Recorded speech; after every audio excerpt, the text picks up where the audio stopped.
Thank you for joining us today as we discuss the idea of what it means to reimagine cities for the 21st century. We're really excited to have a panel discussion today, but before we get to that, we're going to kick it off with a one-on-one chat with Lauren Faber O'Connor. She's the Chief Sustainability Officer for the City of Los Angeles. And in that role, she is critical for driving the implementation of LA's Green New Deal, a global model for local action to confront the climate crisis and build an inclusive green economy that prioritizes equity. Lauren has spent her career working on environmental issues, from serving as the West Coast Political Director for the Environmental Defense Fund to being appointed Assistant Secretary of Climate Change Programs at the California Environmental Protection Agency, to addressing climate change and energy as a special advisor at the British Embassy.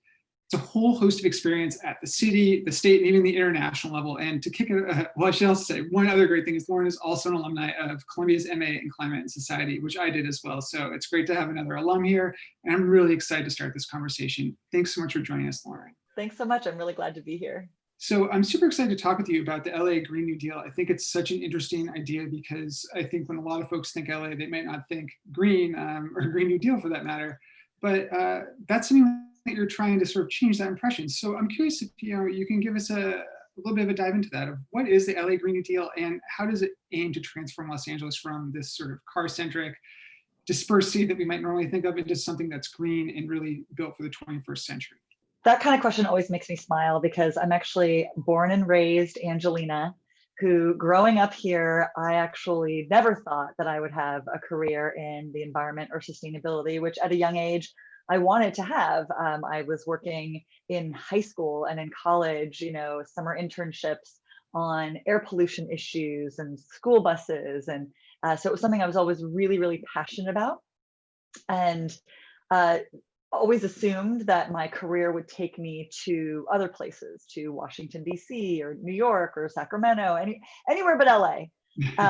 And I have to tell you, it is incredibly gratifying to see how much and how quickly that has changed. That my mindset had to change as I was looking at what was going on in LA when I came back to California in my career.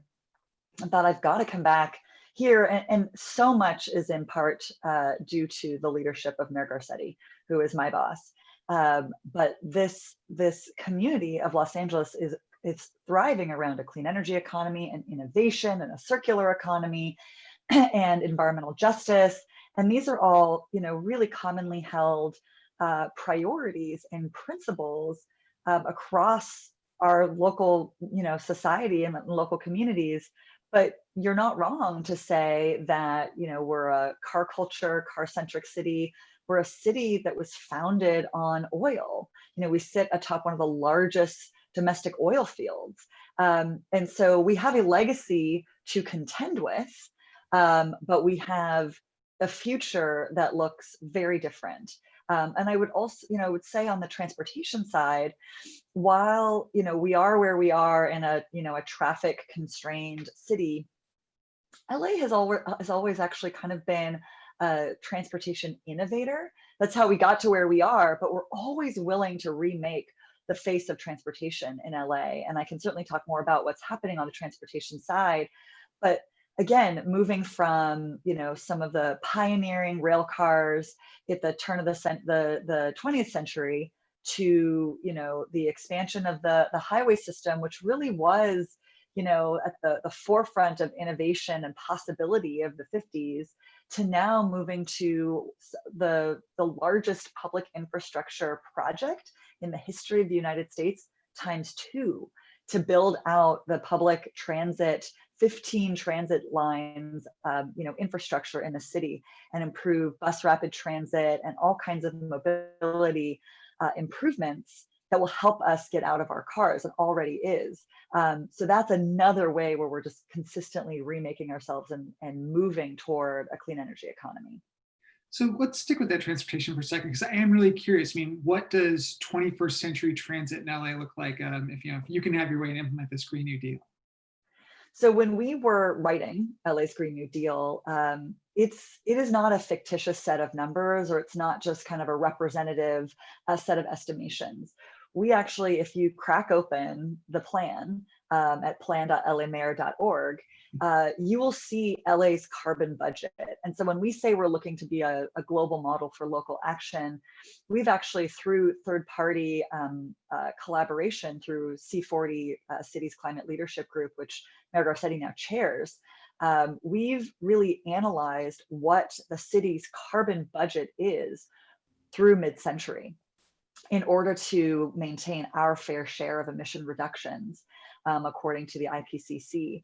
And then we look at all the levers we have to pull to actually meet that carbon budget. And so where you think, oh, I can't hit it here, I need to pull down emissions somewhere else, and that's across transportation and energy and industrial emissions and recycling, or waste emissions. So on the transportation side, what we've had to address is both the decarbonization of transportation, so mostly electrification, but in heavy duty space, there's probably room for hydrogen and other potential innovations. But both the decarbonization of all on-road transportation and a 50% mode shift, so moving at least 50% of current vehicular use, private vehicular use, to other modes of transit, of transportation. So whether that's public transit, through rail, through buses, biking, walking, rolling, whatever it might end up being and is, it's really about this portfolio of options and making them accessible, affordable, high quality, so people want to use them, safe when it comes to biking and foot traffic. And so it's really pushing all of those things together. And we do that also by combining our planning and zoning work, the urban planning side, with the transportation project side. So making sure that our community plans on the Department of City Planning side are also looking at how are we ensuring projects are designed for reducing vehicle miles traveled. So I'm curious, can LA be one of these sort of fabled 15-minute cities, these ideas that you can get anything you need within 15 minutes of your doorstep? Is that something that you think is possible for LA? It's absolutely possible. LA is made up of many cities and communities. We don't really have a formalized city center. Again, growing up, downtown LA was not a place that we visited. I mean, unless you were part of city government or worked in, the jewelry mart or the, textile industry, you didn't really spend time downtown. Now that is changing. It's becoming a community and a neighborhood of its own and a set of neighborhoods, but you really live and work and recreate in your communities. Now, it's not to say that some people don't have far commutes for school or for their job, but the more that we do to both enhance the ability for people to get around through public transit, and also create more transit-oriented or multi-purpose oriented communities, so people don't have to go as far away to, for where they work and play. And that's what our revamping of the city's general plan and community plans is all about, is really an eye toward sustainability, an eye toward economic diversification, an eye toward, multi-purpose, multi-use buildings, and densification, so that we can create those 15-minute cities and communities within the city. So along those lines, you mentioned a few things, including the idea that one of the transitions for LA was becoming a city that really pioneered the highway. And I was born in LA myself, so I still have family out there and definitely know the experience of driving across many highways to see my various family members when I visit. Right. But I also know, that when we talk about equity, highways were traditionally built through, not just in LA, but elsewhere, through these communities that were traditionally low income, communities of color. And so I wonder if you can tell me how the Green New Deal brings in that equity component so that we don't repeat those same mistakes as we're building LA for a 21st century. That is an extraordinarily important question. And it's also extraordinarily important that we recognize the decisions of the past and what types of institutional racism was baked into those decisions, and the need to, as I said, recognize historic racism and account for it, and then pull ourselves out of it with the policy decisions that we're making now. And so equity is a core part of our Green New Deal, but it also is, especially now as we're working working through a response to a health and economic crisis through COVID-19, and really looking ahead to the longer term economic recovery, that equity is baked into all of the actions there. Because if we do it right, significant investments are being made in the city in economic diversification, in public health, and those all can go together with climate action. They actually have to go together. So that's how we look at everything from designing, as I said, those new modes of transportation. Where are we putting those programs? We've designed the first ever electric vehicle car share program designed for low-income communities. We launched that in 2015, I believe. And we launched that actually in partnership with the state through the climate investment funds, through funds that came in from the state's cap and trade program. And we were able to show that this type of program called Blue LA will further reduce emissions and benefit low-income disadvantaged communities by providing alternative forms of high quality, clean, accessible transportation. And one of the things we saw with Blue LA is at the start of the pandemic in March, when kind of everything shut down, we were figuring out how to operate in a moment of emergency. There was a huge call from the membership of Blue LA to reinstate the service, because especially as people were concerned and nervous about using public transportation, but they didn't have alternative options like their own car. They really depend on services like clean, electric vehicle car sharing, Blue LA, to get, to achieve essential services, whether that's going to the grocery store, to do their own, perform their own delivery services themselves as essential workers, to get to and from job sites, to and from, as I said, grocery, medical visits, all of those things were things that were attested to as why we needed to reinstate Blue LA, and we did as quickly as possible. So we're also looking ahead at how do we continue to push forward programs that are, first in line meeting the needs of our most disadvantaged communities. That extends beyond transportation. That extends into, decarbonizing our building stock, or indoor air quality from fossil fuel burning, from gas burning in our buildings, disproportionately hurts low-income communities of color, and in a number of other issues we're trying to address, where we have to be able to look at health impacts, economic opportunity, and climate impacts all at once. Yeah, and I think that it sort of raises one of the more thorny issues, I think, for LA. You mentioned, it's founded on oil, and there are still oil wells scattered throughout the city that are active. And I know that this is a big point of contention for local activists, focused on environmental justice. And so, how does the city start to develop a plan to actually deal with that oil legacy that still lives within the city to this day?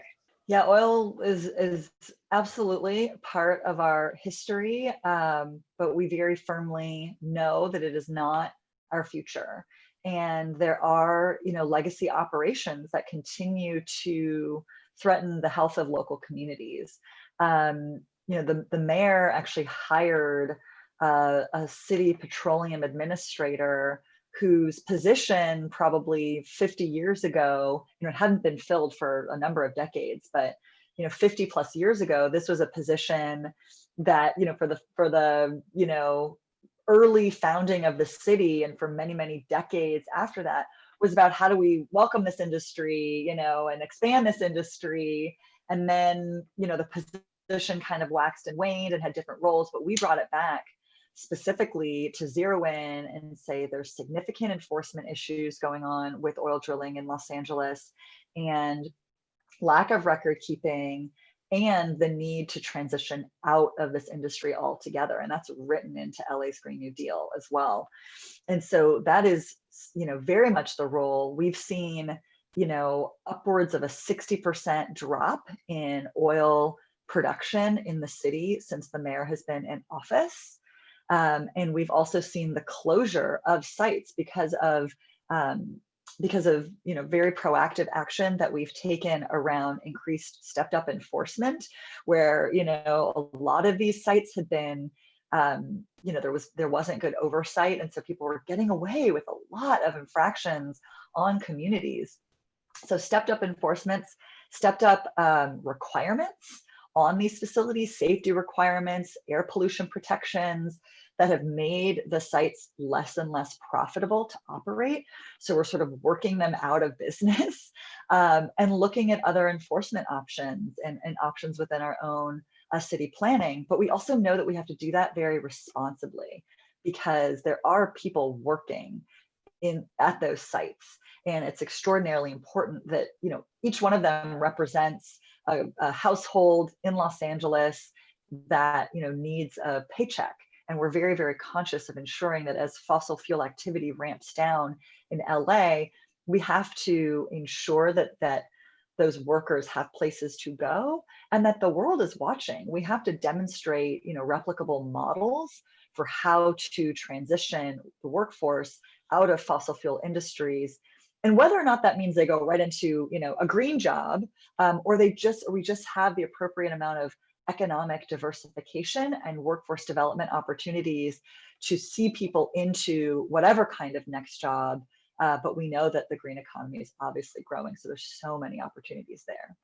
Yeah, it's an interesting concept. I mean, there's the idea of a just transition. And I think that folks don't necessarily think of like a city like LA as a place where you really need to focus on that. But it sounds like that is on your mind. And I'm curious, I mean, just on that vein, do you see a place for activists that want these wells shut down, the workers that rely on them for income, and the city to kind of come together and hold a meeting to actually find some common ground to make this happen? Because I mean, at the end of the day, we do know that oil production has to end for the climate's sake. And so, yeah, is there a common ground or a way that the city can help facilitate those kinds of connections? It's not just one meeting. This is going to be, and already has been a process. It's a process that is not just the environmental justice advocates and the labor sector, but it also includes, and we're pulling in the state, we're pulling in the county. There's lots of levers that we have to pull, and there's lots of people who can bring things to the table to ensure that we're taking these actions responsibly, equitably, and that we're doing right by the communities in which these these sites exist, in terms of what alternatives come into play in those sites, as well as the workers. So it is, the way we're thinking about it is very multifaceted, in terms of all the different players that have to be involved, and that it is a longer term process to build that trust and to build the pipeline for workers to move into. No pun intended. So I do want to ask one last thing, which I think, it seems like there's a lot that's going on. There's still a lot of work to be done.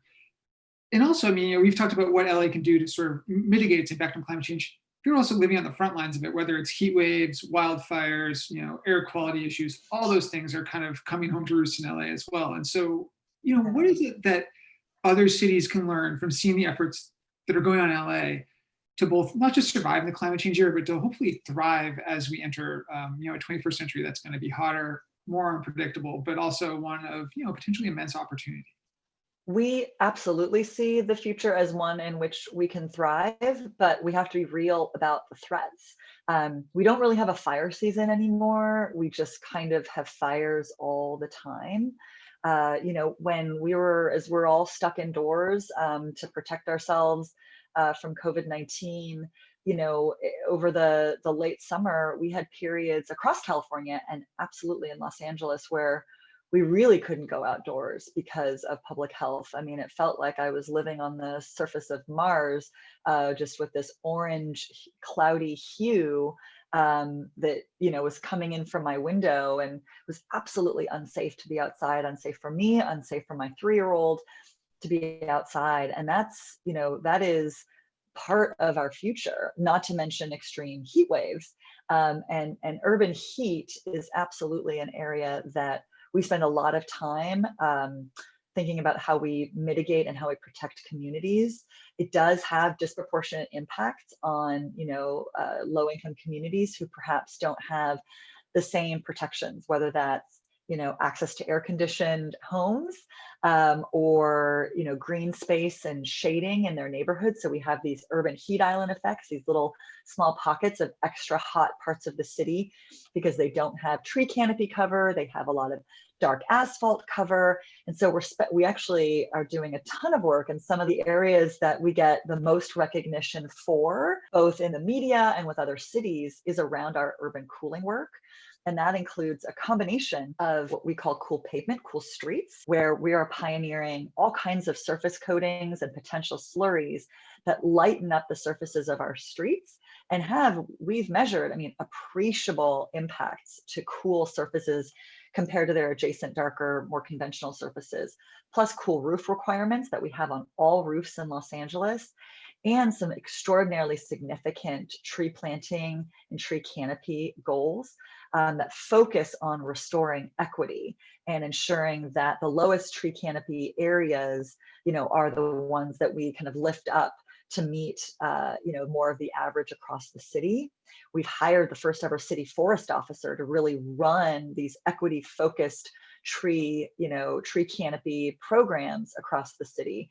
And that really shows how dedicated we are to, and the mayor talks about shade as an equity issue. So, we see multiple benefits and opportunities to thrive while addressing our vulnerabilities to climate change. But also, I think what's so exciting is to see where this clean energy economy is taking us. Significant innovation, significant opportunity for an inclusive green economy that's pulling in, people who, again, are either transitioning from fossil fuel jobs, but we can't just assume this is a one-for-one. We also have a really important opportunity to work with communities that have been underemployed, hard to employ, whether that's, formerly incarcerated, veterans, aging out of foster care. These are communities that we can target through programs that we're developing through our municipal water and electric utility, through our sanitation department, who's, we're remaking the waste sector into a circular economy. These are all areas that have significant growth opportunities, while we're also making it just a more enjoyable, quieter, greener, more healthful place to live. So basically, cities can take a look at any facet of what's going on in LA and probably pluck a good idea or two out to implement. We hope so. That's excellent. Well, Lauren, I appreciate your time so much. Thank you for being here and for setting us up for what will hopefully be a very lively panel discussion. So thanks again. Yeah, thank you so much, and have a great rest of the day. Thanks. Well, it's been great to hear a little bit about LA's plans to become a more sustainable city. And I'm really excited to talk to our three panelists today to further understand not just the view for Los Angeles, but the view for cities all across the US and indeed around the globe about how they can become more sustainable. So I'd like to briefly introduce our three panelists before we dive into this. Our first panelist is André Corria de Almeida. He's an adjunct associate professor in international and public affairs at Columbia University. He also is the assistant director of the Master of Public Administration and Development Practice at the School of International and Public Affairs in the Earth Institute, also at Columbia University. We have Rochelle Riley. She's the director of arts and culture for the city of Detroit.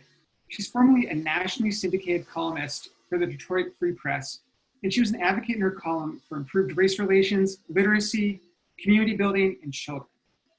And finally, we have Thomas Kock, who's the founding partner and creative director at Work Architects. Work's focus is on the development of lively and motivating urban spaces. Their office strives to design unique master plans, urban spaces, and buildings that take into account the different histories and identities of the cities in which they work. So thank you to all three of you for joining us today. And I'm really excited to hear from you about, not just what the next decade, but the next century holds for cities around the world. And so to start things off, I'd love to just put a question to all of you first. What do you view as the biggest challenges that cities face in the next 10 years to start with? And so I'll open up to anyone, and whoever would like to dive in, feel free. I was thinking about the whole issue of top-down versus community needs interaction, which was one of the key themes of the questions we were prompted to. And one of the most difficult challenges that city administration faces, and I'm coming from this public structure standpoint, not city at large, but specifically about municipalities and public agencies, city agencies, is to find the right dialogue platforms to interact with the private sector that can help them build innovation agendas. Current procurement framework is extremely hindering of dialogue between the public sector and private sector. And one way to address these issues that the regulations bring into this conversation is to create spaces, some called innovation hubs, others called dialogue platforms, other calls innovation districts. But the design of these intermediate jurisdiction that does not lie in the office of a city administration, neither in the office of a private entity, but that brings parties together. I think it's the most difficult challenges, because without these types of dialogue platforms, it will be difficult to create the right incentive systems to engage stakeholders around issues of urban innovation and development. I'd like to continue Andre's point, because I think it's very good. And thank you again for having me as a part of this discussion on behalf of Mayor Mike Duggan. City governments were not designed to create sustainable environments. They were not created to empower innovation. They were designed for service, just to meet needs, you know, water, health, education, and welfare. And to try and change that that whole paradigm so that they see themselves in a different way and work harder. I mean, when he mentioned procurement, I got hairs raised on the back of my neck, because everything that you want to do in city government takes forever. And for someone who has gone from being a monitor of city government to now working in city government, being a former journalist, you know, behind the walls, I see everything with the eye that I had as someone who was covering it. And I think one of the biggest things is just this lack of communication between the city and the people it serves, and what they want and what they need. And their wants outweigh their needs, but the city focuses mostly on their needs. And for us to get to the point where we're doing something different, particularly as we're coming out of this global pandemic, and I do say that with great optimism, that we have an amazing opportunity to change how we work together and change how we view that strategy, so that we can create something together, so that the city, as in government, is working better with the city as in the people. So Thomas, is there anything that you'd like to add on in terms of what you see as a challenge from an architect of what cities face over the next decade or so? I think what is really important at the moment when we are talking about sustainable cities, that is that we are looking at the big picture, and that we are trying to focus on that and not in the small scale. So these major and big trends that we really have to focus on and to understand and find out how we can adapt them into our cities. I think there are so many cases where you forget the bigger picture and you develop in smaller scales. And here we really have to zoom out and to have a look on the big scale. So it actually, you know, I hear each of you sort of mentioning these ideas, especially of the idea that there's the city as people, and then there's the city as government. And I think it's an interesting idea, since, you know, the government is supposed to represent the people, but the needs don't all, or the wants don't always match up. And, you know, I'd actually be really curious to actually stay with you for a second, Thomas, and talk about, when you're designing projects, how do you ensure that the people that they will serve, you know, that their needs are met and that they are heard as part of the, you know, that they are part of the design process? Yeah, I think it's so super important that we are actually open when we are designing, and that we are not focused on our design, but we are listening to each other. There's so many different interests around the table when we are designing cities.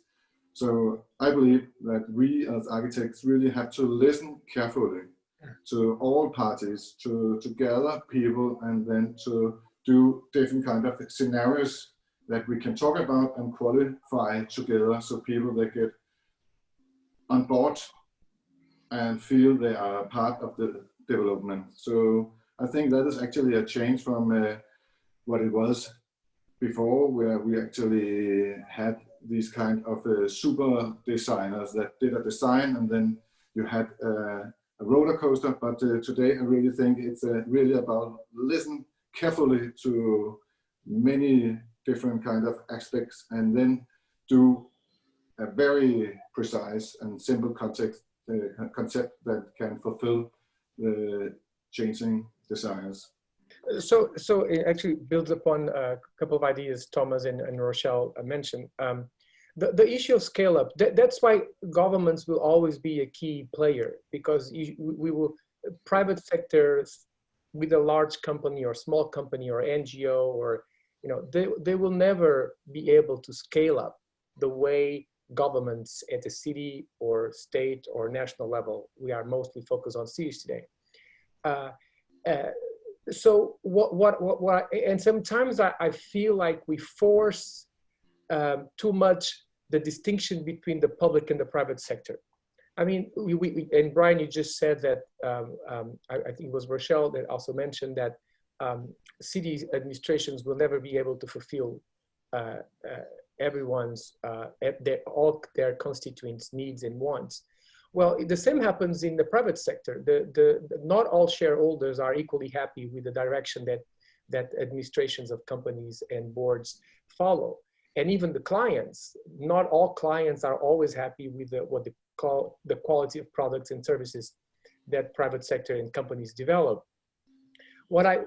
So both in the private sector, in the public sector, leadership plays an important role. So I have no problem in embracing the principle that change needs to be top-down, partly, certainly listening and engaging the people and communities and different groups, and the hub platform that I mentioned there is exactly a place for these dialogues to happen. But I think we need, I believe that we need to accept that an important top-down element needs to be in place to move agendas forward. And leadership, first than technology and data, leadership plays a key role there. I really think that the leadership is super important, clear leadership. But what I think we really should learn in our cities is that we need ambitions and we need a higher vision for a city. We have to find out if we want to be a green city, if we want to be the most mobility city, or if we're an efficient city. But this kind of vision or goal that is really needed if you would like to have a city that is well functioning in the future. And that really also takes leadership, that you have somebody that dare to dream what kind of city you would like to live in. I mean, I think it's a really interesting comment, especially, to come back to Rochelle, I'd be curious to hear about, how that works in Detroit, which is a city that has, a long history of, boom and then decline. And now, there's this attempt to bring Detroit back. And I'm wondering, what is the role that leadership is playing there in driving that decline? And how much, or sorry, not decline, but hopefully uplift. And decline as well. And decline as well. That's true, you're right. But I'm curious what role the leadership, and the role that you're in particularly can play in uplifting the city from where it's been, and how much of that does also involve with being responsive to the people and the artists and folks that are living in Detroit and are there on the ground. Well, I think it was interesting that André talked about top-down leadership, because that's one of the shifts that's happening with municipal governments. There has been more effort to make sure that the community is involved at the beginning so that it guides what the leadership does. We even have community benefits agreements written into development in Detroit, and we're not the first to do that, but it's a very stringent code where if you're going to build something, there is a set of rules and a set of requirements that go with every deal so that the community actually has some say in what happens. And that makes a big difference in whether people feel like they're involved in the progress. I can tell you, when we talk about private sector, there's the private sector that is the people, and the private sector that is the entities with the money, whether it's the companies or the foundations or the developers, and trying to mesh those two together to get to one thing. That leadership, that the role of leadership has become bigger and bigger, particularly for a city that is coming out of the largest municipal bankruptcy in the history of America. The mayor that I work for has done this fantastic job of pushing the city away from that, but making sure that people are on the train so that they continue to feel involved in what's happening. And I mean, in terms of thinking about Detroit, I was doing a little bit of reading as I was safe in this panel. I thought it was really interesting to hear about the convention center that you all have that was formerly the Cobo Center, and represented a sort of darker side of Detroit's history and how it's been renamed, and the name rights have been bought. And so there's money coming into government from from a local bank. The name has been changed. And I'm wondering if you can talk about that decision and, that process. Maybe, does that reflect that kind of idea of melding the, public and private, the people, and, trying to right the wrongs that also, it's one small step in what will hopefully be a long process to actually fix injustices. Well, it speaks to all of those things. And I can tell you in my former incarnation as a columnist, I played a role in that. We were tearing down the hockey arena, which had existed for decades as the place where the Red Wings played, and it was named for Joe Louis, the boxer. And because that arena was being torn down, I wrote a column asking what's going to happen to the name Joe Louis, that will no longer have a building to make sure that people remember that history and, his defeating Max Schmeling in this, international bout that became a symbol of democracy versus Nazism. And so, of course, I asked readers in the Free Press, hundreds of thousands of readers, what should we do with the Joe Louis name? And I got all kinds of suggestions, but I decided that the suggestion that I wanted to proffer was that we rename the convention center for Joe Louis. And it, went off like a shot, gangbusters. Everybody thought it was great. The challenge, though, was the convention center officials called and said, oh my God, we really need you to work with us because we're trying to sell the naming rights to make our budget and to make sure that we have money to do the things we need to do. And I said, oh, okay, well then let me see if I can help. So the mayor asked if I'd come over and talk with him, and we talked about some other way to honor Joe Louis. And now there's going to be a greenway around the entire city named for Joe Louis. And at the press conference, the mayor thanked me for my role in having that happen. It was the first time a mayor has ever thanked a reporter for anything, ever. But so TCF bought the naming rights. So now the convention center, and thank goodness this happened before COVID, because of course you can't have activities there now, and that could have been a big mess. But that was a part of, them responding to the people who wanted to make sure that a piece of history was honored. That did not have to happen if leadership had not paid attention to the cry from the public, as opposed to just deciding as leaders, well, no, we just need to do this. And you see a lot of that now. And I'm glad you mentioned in your last sentence these two different concepts of leadership, right? So there's the dictator top down, and there's the inclusive top down, and that it's to the latter that I refer when I talk about the role of leadership. Because at the end of the day, no matter how we look at things, at the end of the day, it was the mayor and his or her colleagues that created the space for you to join, you as a citizen and journalist, to join the dialogue and make a difference, because that could very easily not be the case. And it's not the case in the overwhelming majority of cities around the world. So thank you for that case study. André, I'd be curious to hear a couple of things, case studies in your end as well. And just the idea of, because that to me is a kind of, the dialogue itself is an interesting innovation, I think, in the way that we start to think about how to make cities more inclusive. And I'd be curious to hear a little bit about you, about your work with cities and innovation. And what are some of the keys to driving innovation, not just to reach out to the communities, but to really make sure that cities continue to be hubs of innovation that benefit the community as well? Yeah, and I'll continue with using my public agencies lens. So not cities at large, but specifically focusing on the role that municipalities and city agencies can play. And we have to acknowledge that it's not a surprise that human beings are moving from the rural areas to cities. That's known.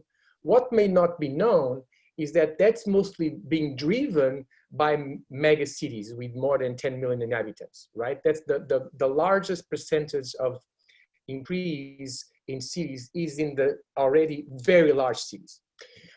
It's happening in all types of city sizes, but mostly at the very large cities. So a question for the leadership, and I'm going to illustrate my problem with the New York City example.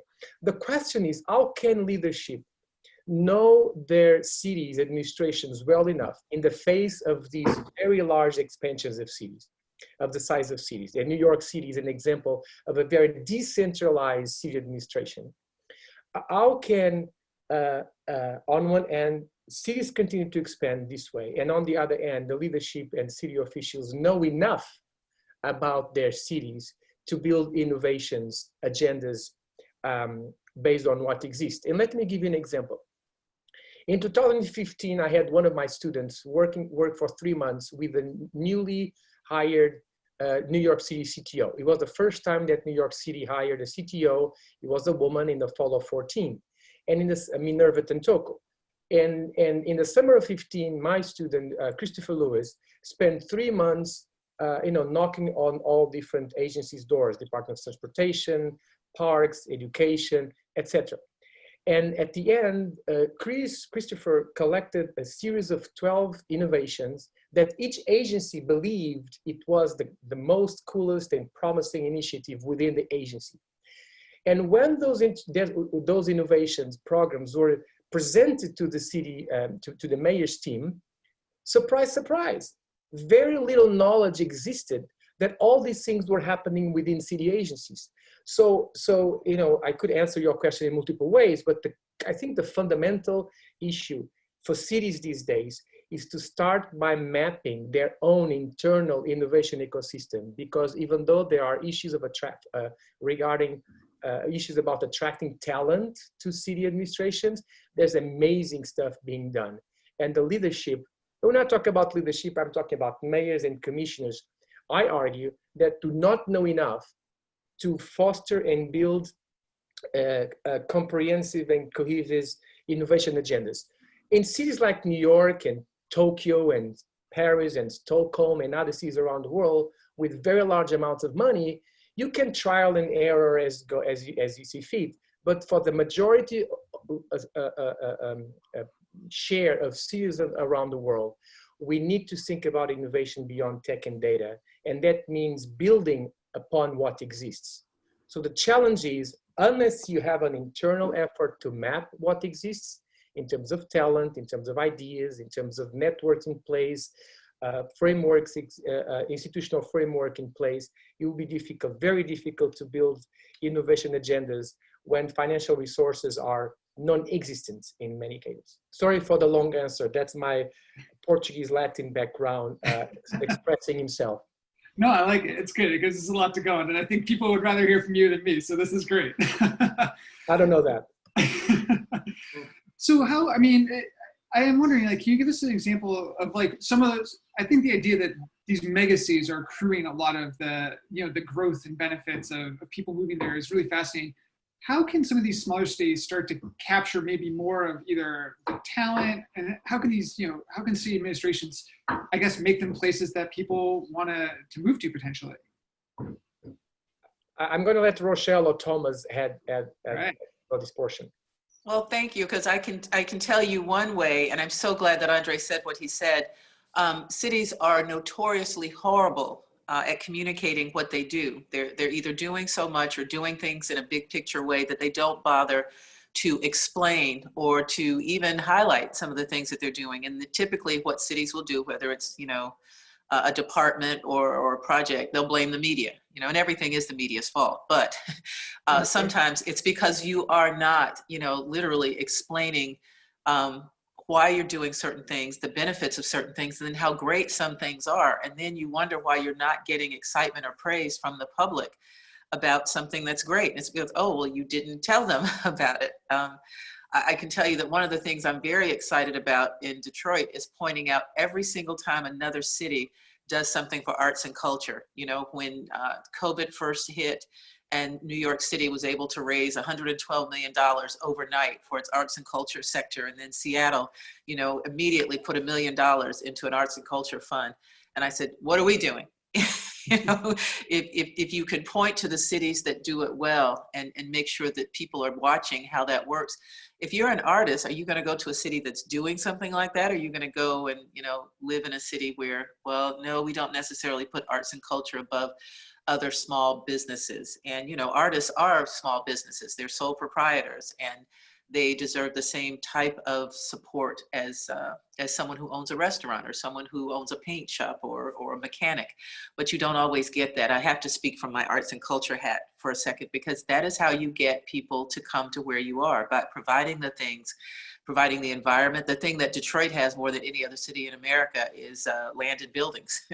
We've got 139 square miles. We're only using about 80 square miles of it. And there's a lot of housing. There's a lot of commercial building structures. And there was this influx of artists coming in because you could buy a building for $1,000 and create a studio. People think that that's not still true. And while it's not as true because of progress, there's still a lot of inventory if you want to come someplace where you can do something like that. But if we don't tell people, you don't have to build it and they will come. You need to tell them and they will come. They'll come in and potentially build it in the process too, which is exactly. I love it. And I'm wondering, that brings up an interesting thing though, is that you do have people come in and it does sort of start to change it may change the community, it may change the outlines of the city, it may change lots of things. And I'm wondering how you balance that, I guess, need for talent and innovation and, making Detroit a place people want to live with the reality that you don't want to force people that have been there out, and how you sort of deal with the potential for gentrification in that process. Well, Detroit is not unique in that particular challenge. Every city, New York, Chicago, Los Angeles, gentrification has become a terrible, bad word as you're talking about progress and rebuilding. And you do have to balance making sure that the people who stayed when things got sort of bad, are not the people who always get, the most attention. For a long time, we were having this debate about startups and bin-ups. That if people were there and they had their business and they paid their taxes and they didn't leave Detroit, you can't get too excited about the people who are all of a sudden are showing up now and, they want Starbucks on every corner and they want to live in certain types of housing and they want to have certain types of amenities. And the biggest thing that Detroit has done is made sure that every development, every architect, every developer who comes to the city knows that whatever they're doing, a percentage of what they're doing has to be affordable housing. So Thomas, as an architect, I'd like to bring you in as somebody that's worked on buildings and master plans for cities. How can you ensure that the projects meet the need of all citizens there and don't result in gentrification that push people out, just from your experience working in Denmark and elsewhere? I think it's so super important that we think in diversity and that we think multifunctional. And I do think and I believe that we have to think inclusive and we have to think barrier-free urban spaces. So actually I think no walls have ever led to anything good. So that is the way that we have to think. So we have to take down barriers and let people in. And I really think that we need to meet much more and we have to learn much more from each other. And I think a central point actually is how we actually work with the flows in our city. And I think that is actually the first and most important design tool. That is how to bring people together. Because when people meet, then we start a vibe and a good energy, and from there we actually can start meeting each other and bring the good energy. And as an example, in the central part of Copenhagen, we are actually doing a huge master plan on top of an urban railway system, and in this very central part we actually also bring in affordable housing, and I think that is the way actually to work. So we are really multifunctional, and it's not only the high-end functions that is a part of the developments. And I think we are quite good in Denmark to find out how to bring diverse functions that leads to a quite relaxed urban areas. So I think that can avoid driving gentrification that we think that way around. And lucky-wise, it is decided that at least 25% in our new urban developments in Copenhagen has to be in affordable houses, or almene boliger, we are calling it. So that is definitely a way. And so, I actually, so making cities livable is certainly a big part of having them be sustainable. And I think, one thing that we haven't really talked about much here, but I'd like to bring in is, how COVID-19 has sort of changed that a bit, just because, the pandemic has done a lot of things to cities. It's cut city budgets. It's revealed the need for open spaces for people to congregate outside. It's really changed, in some ways, it's not everything, but it's changed quite a bit of how we think about what a sustainable city can look like. And so, Rochelle, I'm wondering if you could sort of jump in a little bit. How is Detroit thinking about how COVID-19 could impact future development in terms of being sustainable and providing people with the services they need? Well, it pretty much changes everything. Copenhagen is one of my favorite cities, and I call it my city of bikes. And Detroit, for the first time, because we're a city of automobiles, is doing bike lanes and streetscapes all over the city. It was something that was started by the previous planning director that's being, continued. But that would never have happened before. And because of COVID, it's being embraced a little more than it was before. It was kind of a top-down, let's see what this looks like, because we want to have a walkable city.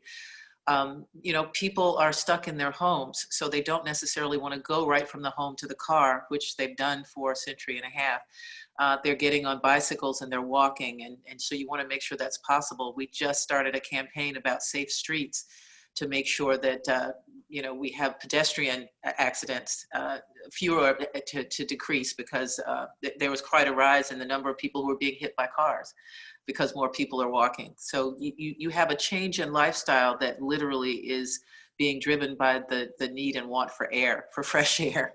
But I think that for the most part, the city has a master plan that it's working on and that it's figuring out, and it has to do with making sure people can work.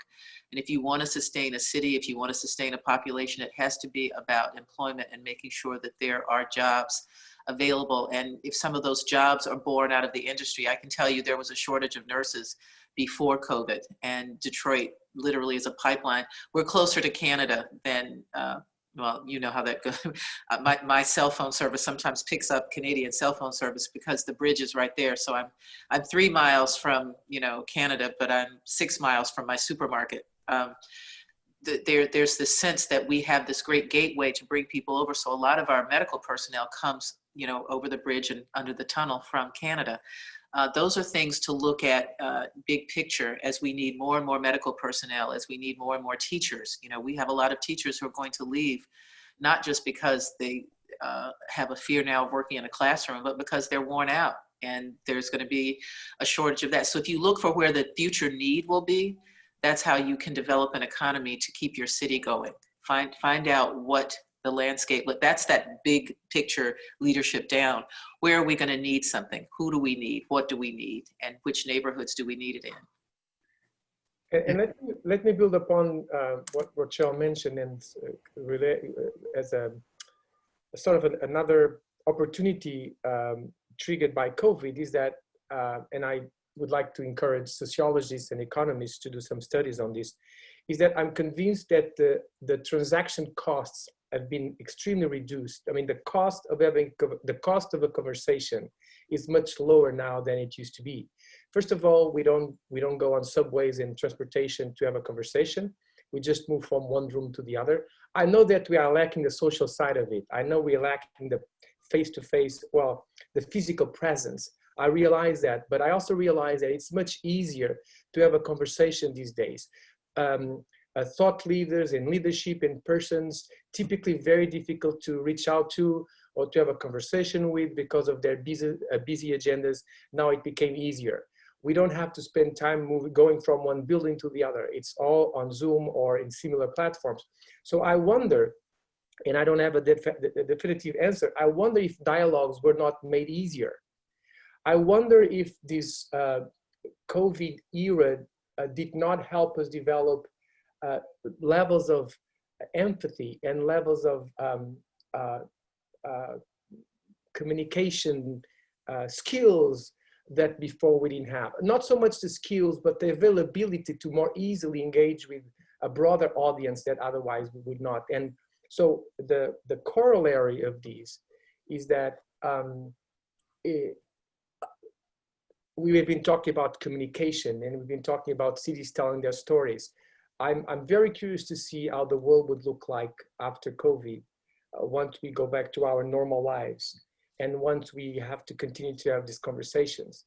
I have a very quick story. In 2017, I was in a conference in Silicon Valley about smart cities. And this is just, this is about two things, about how cities communicate or do not communicate, to Rochelle's point, and also how conversations about innovation needs to be well framed within when they are held with city officials. So I was looking for a table to place my lunch plate during this standing lunch. Small tables. I finally see a table with a spot vacant. There was 2 gentlemen already in the table. I had my Columbia University badge. I approached. This was in Santa Clara, California. And as I approached the table, these 2 gentlemen, and this was a smart city conference, these 2 gentlemen representing mid-sized cities in US reacted this way. We're not smart yet. And of course, I tried to, lighten the conversation, and what at the core of these gentlemen's reaction was some degree of embarrassment to engage in a conversation about innovation. And moreover, I had this badge from Columbia, supposedly, of course, it's a prestigious institution, so maybe that may further shed some discomfort. But the issue is that as the conversation progressed with them, it was clear that there was a very large range of experiences and programs being developed in their cities. But because innovation was understood as being a tech data stuff, I was losing them, or they lost themselves in the conversation, because these are cities that do not have the resources to embark in these conversations. As I call them, these futuristic promises of smart cities. And that's why I focus on the idea of smarter city, this idea of learning as we go, learning building upon what already exists. So again, I'm touching on several points of our conversation, but without a better understanding of what the cities are doing, it's very difficult for cities to communicate from within what they are doing. And my hope, to close the circle, is that this Zoom era or meetups era helped break some of the transactions costs associated with dialogues and conversations. I mean, I think that's an excellent point. The fact that we have someone from, well, you and I are in New York, André, we have someone from Detroit and someone from Denmark all chatting right now about the futures of cities speaks to that fact that we can, would this panel have happened in the non-COVID era? I don't know. It seems unlikely. So I think we can take that as a sign that things can improve and we can exchange ideas more fruitfully that way. I do want to explore Andre's point a little bit. Well, he made several really good points, but 2 in particular. And André, you're not wrong. So I want to challenge just this contention. I have a great concern about what's happening with conversation and interaction right now. And I have no idea yet what cities are going to do about it. But we have millions of children who are not learning some of the social skills that they need to have the conversations they're going to have post-COVID. I don't think we're ever going back to what we thought was normal before. We'll get to a normal where we can actually have conversations, but we're losing some of that. But it's not just the kids. You've got adults, some of whom act like children, who are losing the ability to refrain and to not say whatever comes to mind because they are protected by either the anonymity of Twitter or because they're on a Zoom call where you can just say whatever you want and you're, far away. I think there's going to have to be some whole sort of rejuvenation of conversation, and that's something that arts and culture departments around the world can pay attention to. We can speak through design of buildings, and we can speak through academics, and we can speak through social building, but I think we're going to really need to have a lot of cultural interaction to get to a point where we start to understand each other again.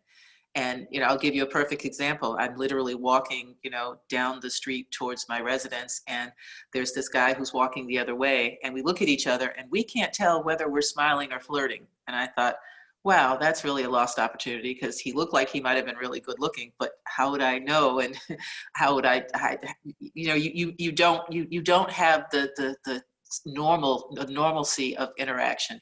And if we go too long without that, it's going to take some time to build that back. And that will affect everything from city council meetings to how people interact in the new president's cabinet to how developers can explain what they want to do to groups of people who, quite frankly, haven't had a conversation with anyone in a year and only want what they want.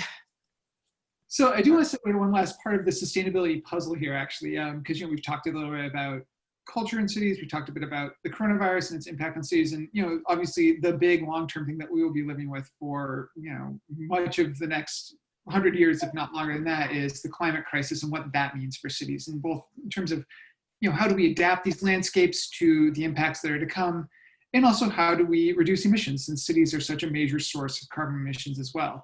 And so, I'd be curious to hear each of your thoughts, and I'd like to start with you, Thomas. Just here, Reed, how does climate change inform the work that you do? How do you think about it when you're designing, say up a master plan or designing buildings, and the reality that, cities can be a major source to reduce carbon emissions and lower our carbon footprint? Yeah, but actually, I think that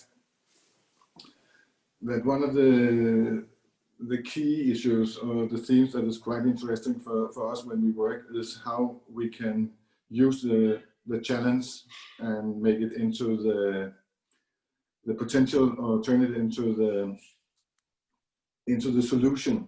And I think what we actually did in one of our big project developments in Jutland was to turn a former freight railway into a new urban development that was a smart city, the way you can say, where we kept the industrial tracks or the railway tracks, and at the same time we actually solved the heavy rainwater loads in open channels in the urban spaces, and we let it into the urban park. So when it rained, we could actually solve this very big climate problematic or change, but at the same time, we can also use it for a normal public park where you can do sports and hang out and do picnic. So I think this turning the challenge into the solution in a smart way, that is a way we have to think in the future. Yeah, I mean, it's such a great point. I know, here in New York, we have actually a very similar park called Governor's Island, where the southern end of the park, it's in New York Harbor. It's an island, as the name might imply. And the southern end of the park is built so that it's able to withstand floods. So they planted a bunch of saltwater tolerant plants there. And it's the same kind of thing where it's a public space that's adapted to the changing climate. Yeah, and I think that is the way we have to think also when it comes, because our cities, they get denser and denser, and we have to find out how we actually find the space where we can do sports. And I think another quite a funny example that we are working on is our sports tower.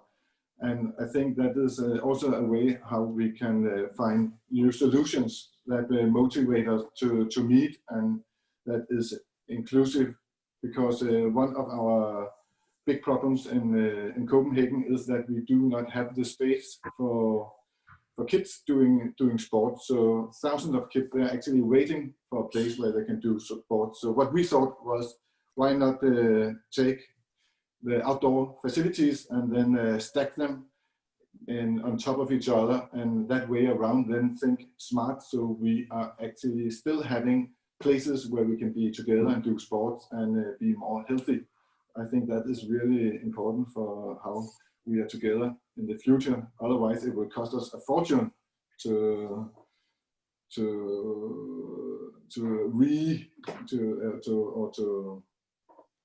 fortune for the government, because then we are actually being out of. I love that idea. I'm writing that down so we can steal it. You should go on the design. But I will gladly come over and help you. Absolutely, you are welcome. But you can say also what we're really changing right now in the way of that we are designing is that we have in many years then we have used bricks in our cities in Denmark, and at the moment we are really now focused on how we can do it do housing and projects in wood construction, because that is also a way where we can think smarter and be more sustainable in the future. And I think the sports tower is also a tower that is done in wood, of course. So we have a very small footprint.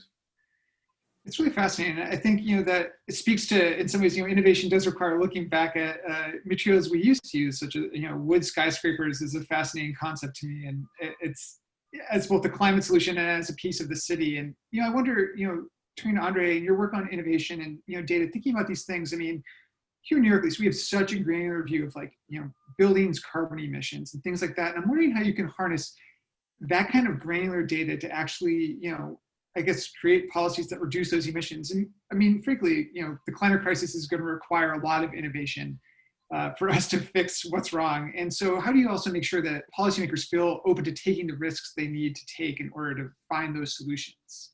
Yeah, I've been thinking a lot about this topic actually, and in spite of very good examples, we all recall that when President Trump left the Paris Agreement, immediately more than 300 cities and 300 mayors came and said, we will honor the Paris Agreement.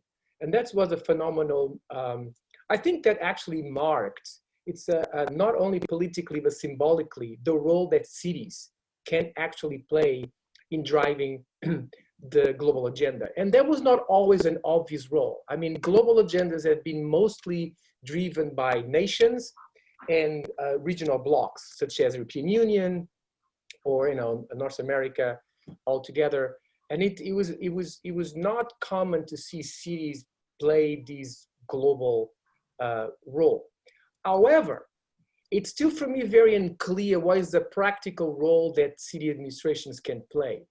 Because at the ultimate level, I think the climate crisis will be solved through regulation. And here I'm very cynical, and I don't really believe that the private entities will in themselves, they help, they will be part of the solution, but I don't think there will be a private champion, or a group of private champions driving these conversations. So unless there's well-enforced regulation put in place, we will not be able to address issues of climate change.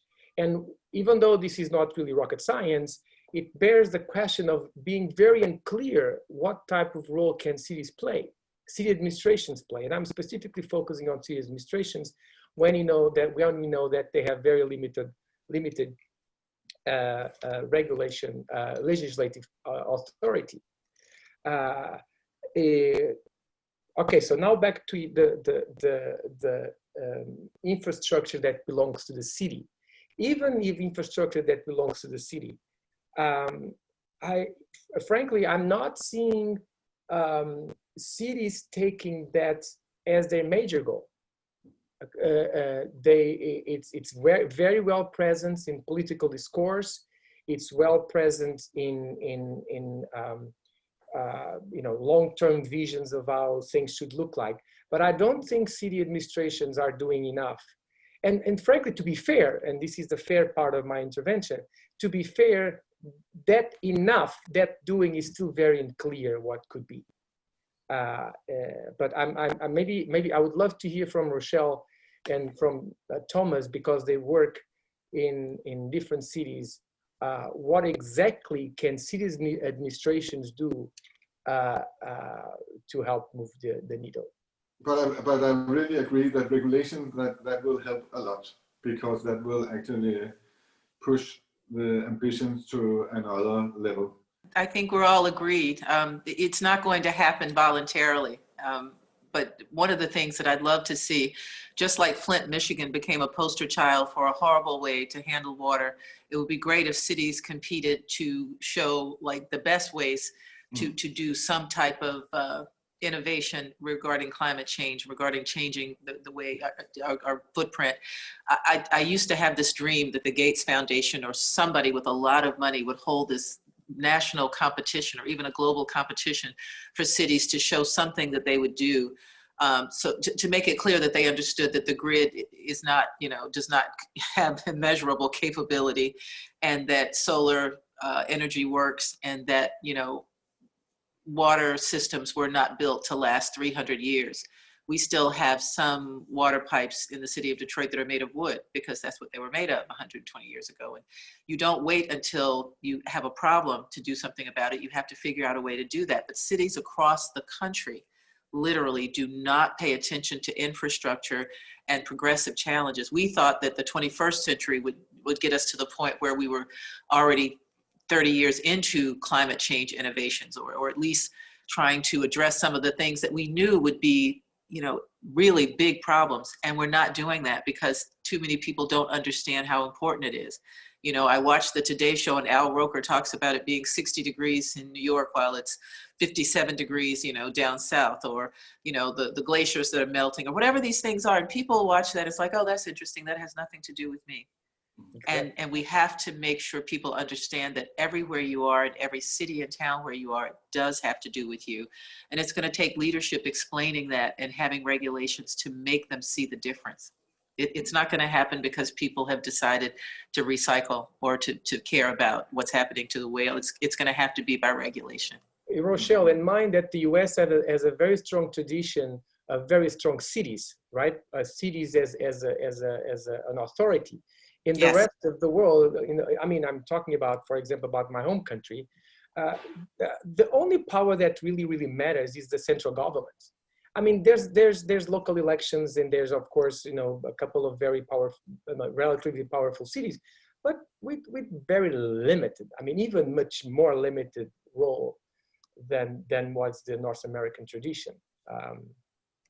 In terms Well, of, when we talk about some of the things that have been brought about by COVID, it's been very clear that when you don't have a strong federal government or a strong central government, that you have to have localities to step up, not necessarily city to city, but state to state, and the different responses to a crisis. I don't want us to get to the point where we finally get done with COVID and then the climate crisis is at such a point that we then have to have state to state responses to that. We're in Michigan, 5 lakes, lots of water, international port. We should have been talking about what to do, again, 30 years, 40 years ago, instead of now just looking at what some of these changes are, what needs to happen. And it's going to have to be driven top down because you're not going to get people crying out for it when they're more interested in talking about other things. Yeah, but I think this is quite interesting what to do, because I really think that you should start with picking the low-hanging fruit while we are waiting for all the regulations. And I think one of the low-hanging fruits is actually that we are designing. I think we should design our cities for people and not for cars, and do all what we can when we are thinking new urban areas, that this is for people and not for cars. I think that is like a starting point. And then I do also think another low-hanging fruit is actually that where we really would like to densify, then we should actually build dense around our public transportation. I think that is also a kind of low-hanging fruit that is logic in my eyes. And the last thing is actually, before we do have the regulation, that is that we are always thinking in double functionality. So we are getting as much as possible and always something back and something on top of the project that we are doing. And I think, and funny and a good example that I really like is a new head office that we did in the central part of Copenhagen. And we were asked to put it in the mid-even part of Copenhagen. And what we saw was actually the possibility to build downwards and do a downscraper instead of doing a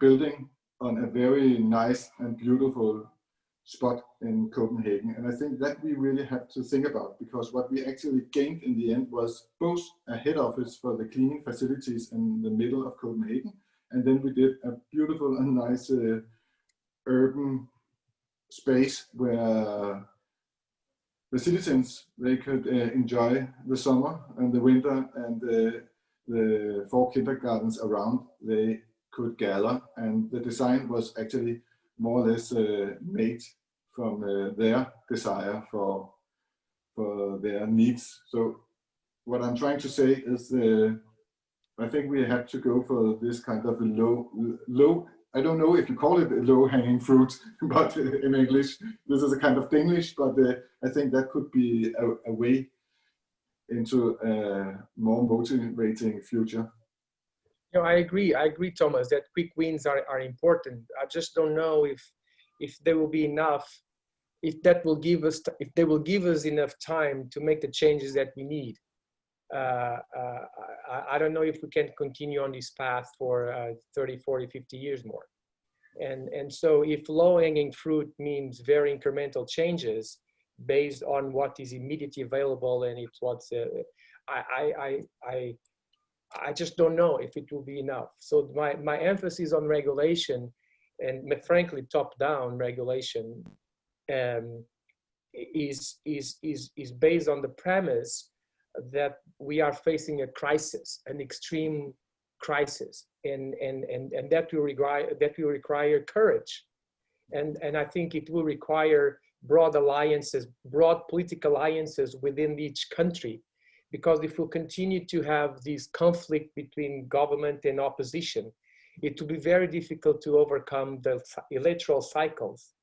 And with that, any new government in power will have very little incentive to make the dramatic changes that needs to introduce under the risk of losing the next election, because this will hurt us all. Well, I just want to say that you're both right, because I think that we have to go after the low-hanging fruit so that people have some constant reminder of the problem, while also trying to do some of the big things that if we don't do, we're going to kill the earth. So I'm hoping that at some point somebody will find the campaign. I remember when Nancy Reagan did the "This is your brain on drugs" with the skillet, and people can still recite that, 20, 25, however many years later, that there's some way to make clear to people so that they understand just how serious it is. But I think we need to do every single thing that we can: low fruit, middle fruit, high fruit, chop down trees, the whole work. I think that's actually probably a good note to end on. And I think the very accurate representation is that it really does take everyone, and every form of fruit, tree, etc., that we can possibly pluck. Because at the end of the day, with the climate crisis, it's clear that everything does have to fundamentally change, and that requires both innovative people, whether it's designing unique master plans, working on bike lanes in Detroit or what have you. But it also requires government to actually step in and do its job of setting regulations on these sources of pollution and on the risks that climate change poses. And so, I think that gives us it's sort of a middle ground, but also an everything ground to stand on. I think we should move on. I do want to ask one last question for all of you, which I think, if people are listening to this conversation and they are interested in some of the ideas we've talked about, or they want to get involved in their city, or, whatever it might be, what's one way that an average person can either get involved or learn about how to chart the course of their city in the 21st century? Okay, I can offer one thing, because this was something that André said that I want to make sure people leave with. That connection between the people in each city and the leadership of the city is vital. So if you are a part of the people, do not wait for your leadership to reach out to you, or, in case you might hear about something, make them pay attention to you. Have ideas, heard.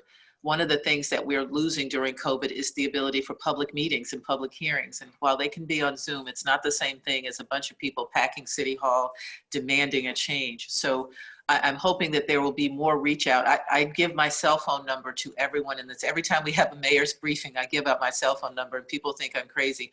It's my city cell. I still have my personal cell that they'll never have, but it's so that people, and people don't call. And a couple of people who do call, they go, "You really did answer the phone. This is you." And I'm like, "Yes, that's exactly why I gave it to you." And if you can build that connection so that you feel like city government works for you and works with you, instead of it's just something that's up there that, charges you taxes, then it's a part of your job as a citizen of a city. If you live there, make it work for you and work with it. And to add on Rochelle, I would say that, find your passion. If your passion is health, go to your health center and have a conversation with the head of the center. If your passion is reading or education, go to your library, local library, and have a conversation with an instructor there or a supervisor there, and then maybe scale up the conversation to the head of the library.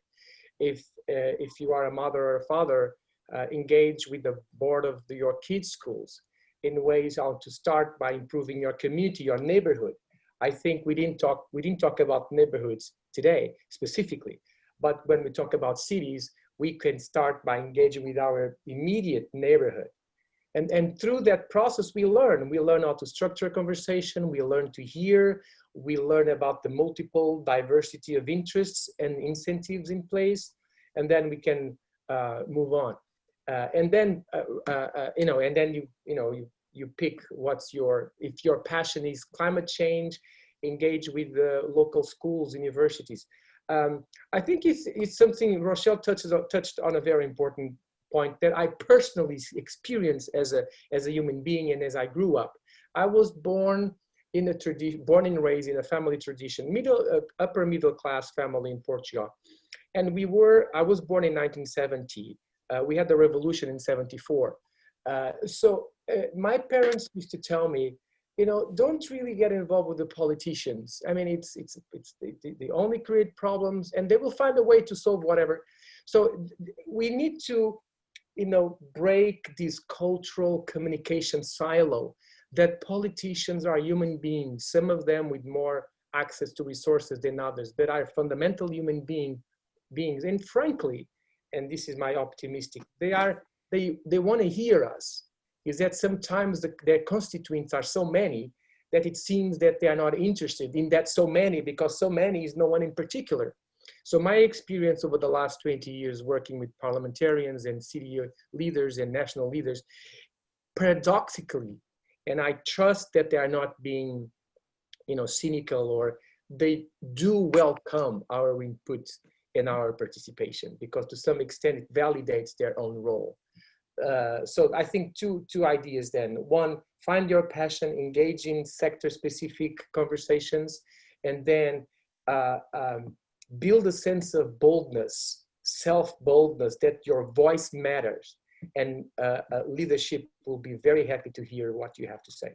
I totally agree. And I think what is quite interesting and important, that is that I think all these people out there that is so busy doing all what they have to do, that they are also joining when they are positive. Because my feeling is that it is often so that it's most the negative sides of the stories that is popping up. So I think actually what could be really nice is that all the people around that have all the good energy, they also join the public meetings, and they do dare to support and say that could be really nice if we could do it this way or that way, because otherwise it is really often so that the negative voices, they are actually taking a lot of good energy out of many things. So actually I would recommend that all the good energy out there that is appearing in all the nice and public arrangements that is out there in the air. So fruit salads and good energy. Exactly. I think that's a good summary. Fruit salads and energy. I think it's words and life lessons to live by. So with that, I want to thank all of our panelists for being here today. It sounds like we have some ideas for people to get involved going forward, and a lot of thoughts about what the future of cities could look like. So thanks again to our panelists. Thank you to Lauren Faber from the City of Los Angeles, and thank you to our listeners for listening. Thank you. Thank you, everyone. Thank you. Be well, be safe.